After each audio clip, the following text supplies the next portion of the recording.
পোকাটা কি বের হয়েছে স্যার? কিসের পোকা? 50 পয়সা করে কিনে কথাটা কেন বললে? আমি স্যার মিথ্যা কথা বলতে পারি না। যে পোকাটা মাথার ভিতরে ঢুকেছে, মিথ্যা কথা বললে সেটা মগজে কামড় দেয়। আমার সঙ্গে ফাজলামি করো না। তোমার মতো অনেক ফাজিলকে টাইট দিয়েছি। এই, আমার মানি ব্যাগের ক্যালকুলেটর কে নিল? উনি নিয়ে গেছেন স্যার। কে নিয়ে গেছেন? কোথায় নিয়ে গেছেন? ওই যে ফুল কিনতে এসেছিলেন ভদ্রলোক, রাগারাগি করে চলে যাবার সময় মানিব্যাগের ক্যালকুলেটর পকেটে ভরে ফেলেছেন। আপনার লাইটারটাও নিয়ে গেছেন স্যার। তুমি দেখেছো?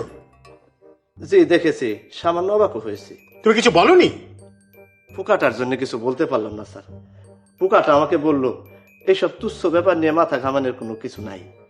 রাঘব বোয়ালরা চুরি করে দেশ ফাঁক করে দিচ্ছে, আর ওই বেচারা নিয়েছে সামান্য একটা মানি ব্যাগ, সস্তার একটা ক্যালকুলেটর, পুরানা লাইটার যার গ্যাস নাই। পোকা তোমার সঙ্গে কথাও বলে? সব সময় বলে না স্যার, মাঝে মধ্যে বলে। আপনার সঙ্গে বলবে ইনশাল্লাহ।